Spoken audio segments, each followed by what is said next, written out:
Bonjour à toutes et tous et bienvenue pour cette nouvelle webconférence de la CEPAM de la Seine-Saint-Denis et de la délégation départementale de l'ARS.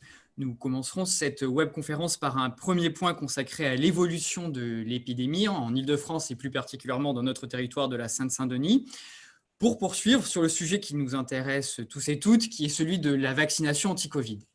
Pour nous éclairer sur ces sujets, fidèle au poste, nous avons le docteur Colette Boeuf de la DDRS et Marie Lafage, directrice de la gestion du risque à la CEPAM 93. Première question, sans transition et sans surprise, Colette, quelle est la situation épidémiologique dans notre département?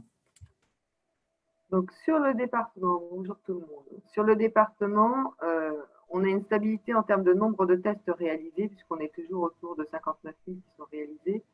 On a une augmentation de la part des variants, puisqu'on est aujourd'hui à 68% de variants britanniques et 5,4% d'autres variants donc, au niveau du territoire. L'incidence augmente. On est aujourd'hui sur le département à 440, c'est une augmentation qui est nette, qui est la plus importante sur l'Île-de-France aujourd'hui. Sur l'ensemble de l'Île-de-France, on est aujourd'hui à 350 contre au mois de février, il y a un mois exactement, on était à 241. C'est une augmentation très importante aussi. En positivité sur le département, on est à 13%, important aussi, 9,5% sur l'Île-de-France. Si on regarde la situation sur les établissements de santé, on est aujourd'hui avec un nombre de patients hospitalisés en soins critiques dans le département à 127, ce qui représente spécialement pour la réanimation un taux d'occupation de 133%, donc ce qui est très important, c'est-à-dire que les établissements ont poussé les murs. Et cependant, avec une petite marge sur ce qu'on appelle les soins critiques, donc en élargissant à tout ce qui est unité de surveillance continue, on est un peu en dessous, on a 56% pour le moment. Ceci étant, la situation ne s'améliore pas puisqu'on a un nombre d'entrées en soins critiques qui est supérieur au nombre de sorties, puisqu'on avait hier 28 entrées en soins critiques. Merci Colette. Marie, comment ces chiffres se traduisent-ils au niveau du contact tracing et quelles sont les évolutions de la stratégie TAP, tracer, alerter, protéger? En cohérence avec ce qu'a dit Colette, le nombre de nouveaux cas positifs chaque jour est très important en Seine-Saint-Denis. Pour exemple, hier, le 9 mars, on décomptait 1276 nouveaux patients Covid+, ainsi que 1633 cas contacts. Donc, ça fait de la Seine-Saint-Denis le département avec le plus grand nombre de nouveaux cas positifs d'Île-de-France.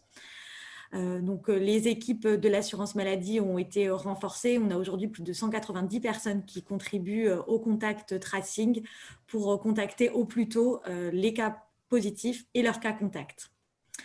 Il y a deux éléments qui attirent notre attention. Le premier, c'est le sujet du suivi de l'isolement, dans la mesure où depuis un mois maintenant, il est proposé aux cas positifs de bénéficier du passage à domicile d'un infirmier. Et malheureusement, le taux d'acceptation de ces visites n'est pas très important. Donc, on y travaille pour inciter et convaincre les patients de l'importance de bénéficier de cette visite. Le deuxième point de nouveauté, il concerne un nouvel essai thérapeutique. Donc, en fait, depuis hier, les assurés Covid+ recensés par l'assurance maladie reçoivent un SMS pour participer à un essai clinique qui s'appelle Coverage. Le but de cet essai clinique, c'est d'évaluer l'efficacité de traitement ambulatoire pour diminuer le risque d'hospitalisation. Ça concerne des patients de plus de 50 ans, symptomatiques et avec des facteurs de risque de forme grave de Covid. Cet essai est conduit par l'INSERM, il associe les médecins traitants, les CHU, le Collège national des généralistes enseignants. Et donc, la Seine-Saint-Denis fait partie des départements couverts par cet essai. Donc, on le fait savoir aux patients pour qu'ils puissent s'y inscrire s'ils sont volontaires. Très bien, mais nous suivrons avec attention évidemment tous ces chiffres d'évolution de l'épidémie. Je vous propose de passer tout de suite à la vaccination. Il y a eu ces dernières semaines et ces derniers jours un certain nombre de nouveautés et de mesures d'accélération de la vaccination qui peuvent parfois donner le sentiment de manquer de visibilité et d'informations sur les conditions de la vaccination. Nous vous proposons donc de revenir sur des questions simples pour y voir un peu plus clair. Colette, tout d'abord, quel est le nombre de personnes vaccinées à ce jour en Seine-Saint-Denis? Donc aujourd'hui, en Seine-Saint-Denis, on est à environ 74 000 personnes qui ont été vaccinées, dont un peu plus de 25 000 qui sont aujourd'hui à 2 doses effectives de réaliser. On a eu une accélération ce week-end, puisque sur le week-end, il y a eu 5 800 doses qui ont été administrées à la population de Seine-Saint-Denis, que ce soit des doses Pfizer ou AstraZeneca. Donc ça a été réalisé grâce à la mobilisation de 14 centres de vaccination, avec en particulier l'ouverture d'un centre de vaccination, enfin de 2 centres de vaccination, vaccinodrome, on pourrait dire quasiment, donc à Aulnay-sous-Bois et à Saint-Denis. D'accord. Et donc, en fait, qui peut être vacciné à ce jour? Alors, aujourd'hui, il y a un ensemble de critères que vous pouvez retrouver de toute façon sur le site du ministère de la Santé pour avoir les précisions si vous les oubliez. Donc, comme on l'a commencé depuis le départ, donc les personnes de plus de 75 ans sont vaccinables, qu'elles soient à domicile ou en institution. Alors, en institution, c'est réalisé par le biais du Pfizer au sein de l'établissement. Ça peut se faire aussi en centre de vaccination avec du Pfizer pour ces personnes-là. En établissement de santé ou à domicile, c'est organisé avec les médecins traitants et avec de l'AstraZeneca. Pour les personnes de 50 à 74 ans qui ont un risque de Covid à forme grave, c'est le médecin traitant qui peut le faire ou le médecin du travail avec de l'AstraZeneca. Si on considère que c'est une pathologie à très haut risque de forme grave de Covid, ça peut être de l'AstraZeneca avec le médecin traitant ou le médecin du travail, ou alors en centre de vaccination avec du Pfizer ou du Moderna, avec une prescription du médecin du travail.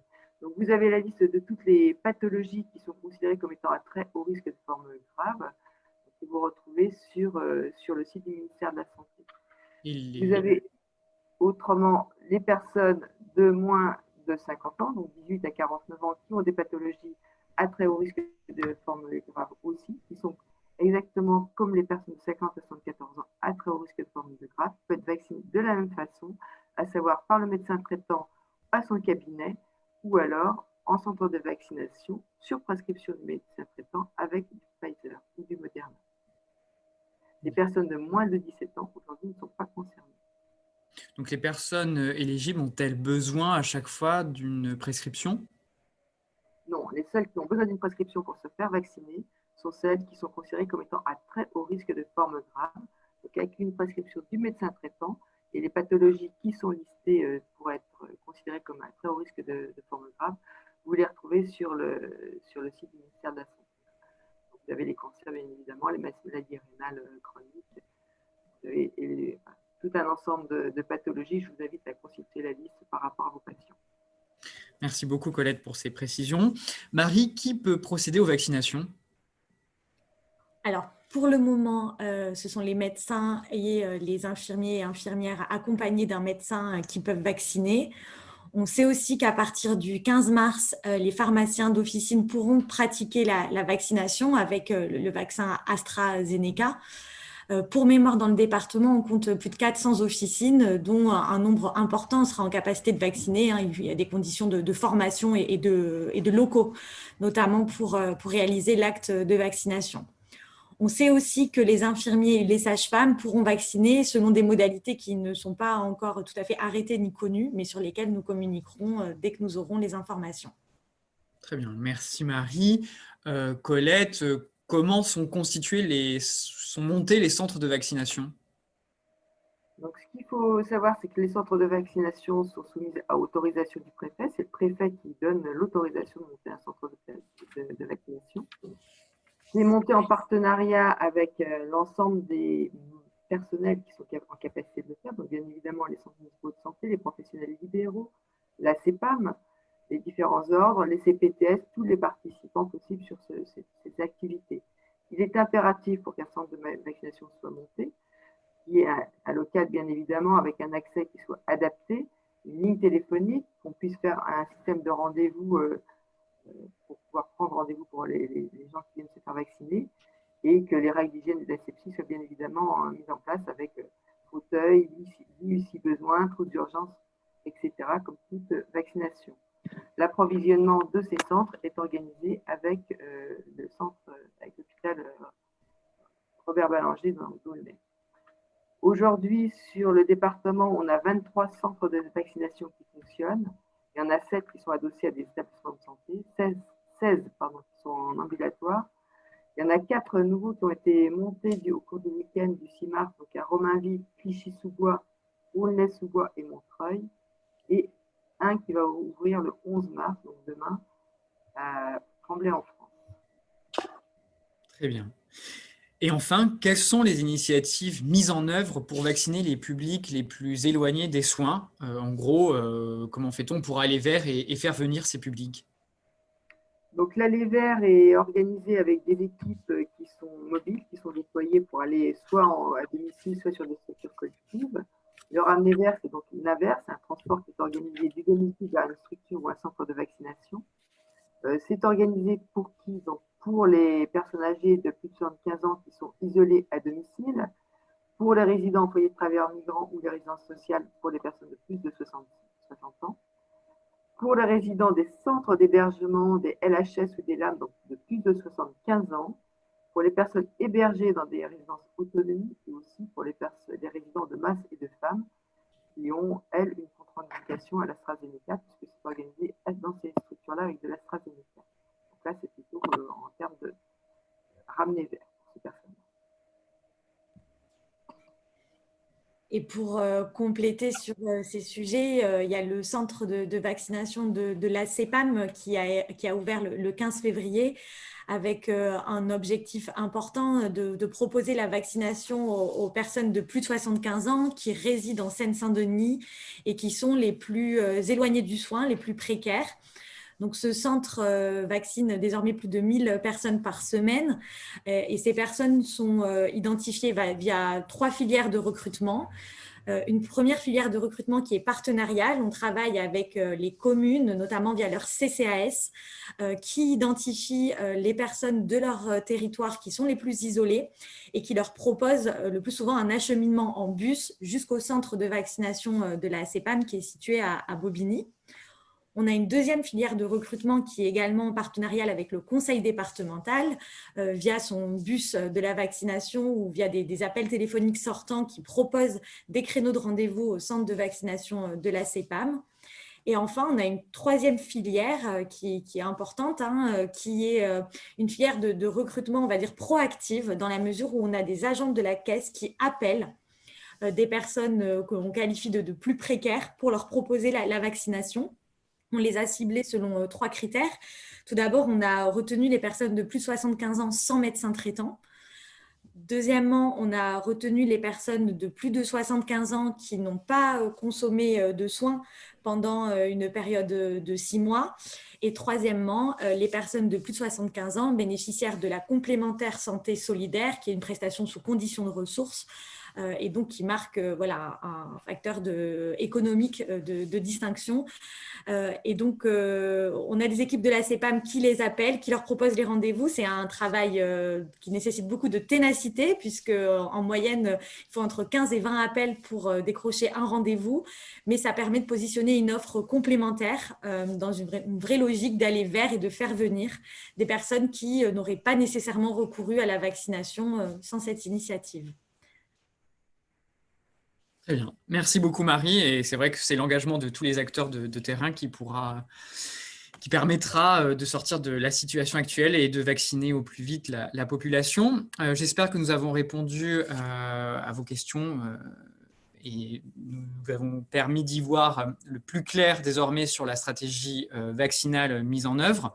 Et j'en profite également pour vous annoncer qu'au mois de mars, la CEPAM de la Seine-Saint-Denis et la DDRS 93 vont fêter les 1 an de cette chaîne YouTube et de ces webinaires. Ces webinaires ont été créés au début de la crise sanitaire pour mettre au courant et pour garder le contact avec vous, les professionnels de santé. Pour célébrer cet événement, nous allons vous demander de répondre à un petit questionnaire. Ce questionnaire, vous allez le trouver en bas de cette vidéo. Et on compte vraiment sur vous pour nous donner votre avis, ce qui nous permettra d'adapter les contenus au fur et à mesure dans les mois à venir pour répondre au plus près de vos besoins. C'était le mot de la fin. Il ne me reste plus qu'à vous remercier et à vous dire à très vite.